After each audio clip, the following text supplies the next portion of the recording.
Hello, আসসালামু আলাইকুম। কেমন আছেন সবাই? আজকে আমি একটা ভাইরাল ইস্যু নিয়ে কথা বলতে যাচ্ছি। আমার ভিডিওতে প্রথমবারের মতো কোনো ভাইরাল ইস্যু নিয়ে কথা বলবো। তো আমি কখনোই আমার ভিডিওতে কোনো ভাইরাল ইস্যু নিয়ে কথা বলিনি, ফার্স্ট টাইম বলছি। কারণ এই বিষয়টা আমি একদমই ইগনোর করতে পারিনি, এজন্যই। আর যে কিবরিয়ার অনেকেই শো দেখে থাকেন, তো সেখানে ফুড আপিকে নিয়ে কিছু সেশন হয়েছে। প্রথমবার একটা সেশন হয়েছিল, শুধু ফুড আপি সেখানে কথা বলেছিল। আর এরপরে তার হাজব্যান্ড এসে সেটার বিরুদ্ধে প্রোটেকশন করার কারণে পরে আরও 3 ঘন্টার একটা সেশন তৈরি হয়। প্রথম অবস্থায় ফুড আপির কথাগুলো শুনে খুব খারাপ লেগেছিল, মনে হয়েছিল ওনার সাথে খুব অন্যায় হয়েছে। কিন্তু পরে যখন ওনার হাজব্যান্ডের কথাগুলো শুনলাম, আসলে একতরফা তো কোনো কিছুই হয় না। একটা সম্পর্ক খুব খারাপ পর্যায়ে না গেলে কখনোই সেটা ভেঙে যায় না।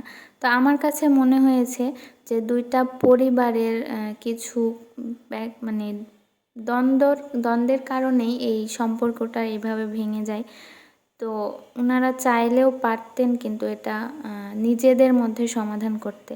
যে যাই হোক, কিন্তু এটার যে একটা ফলাফল, খুবই ভয়ানক একটা ফলাফল তাদের সন্তানের জীবনে এসে প্রভাব বিস্তার করেছে। এরকমটা মানে একটা অমানবিক একটা বিষয়, যেখানে তার মাকে তার সন্তানের থেকে দূরে থাকতে হচ্ছে, বা তার বাবা তার ছেলের জন্য বিয়ে পর্যন্ত করে নাই 7 বছর।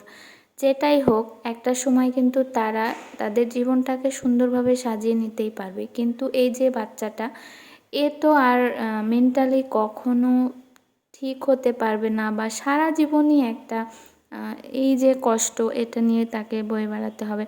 আমার কি মনে হয় জানেন, একটা দম্পতির তখনই একটা বাচ্চা নেওয়া উচিত যদি তাদের কাছে মনে হয় যে বাচ্চাটাকে তারা সুন্দর পৃথিবী দিতে পারবে। না হয় তাদের কোনোই দরকার নেই। আর যদি এরকমটা হয়েও থাকে যে তাদের সম্পর্কটা টিকছে না বা থাকছে না, যেটাই হোক, তারা অন্ততপক্ষে সেপারেট হলেও তারা অন্তত বাচ্চার সাথে বাবা মা সুলভ আচরণ করুক এবং বাচ্চার ভবিষ্যৎটা সুন্দর হোক। তো এই তো আমার কথাগুলো বলতে বলতে আমার কাজটাও শেষ হয়ে গেছে। যাই হোক, সবাইকে অনেক অনেক ধন্যবাদ। আর দোয়া করি প্রত্যেকটা বাচ্চার জন্য যে তাদের জীবনটা যেন সুন্দর এবং সুখময় হয়। আল্লাহ হাফেজ।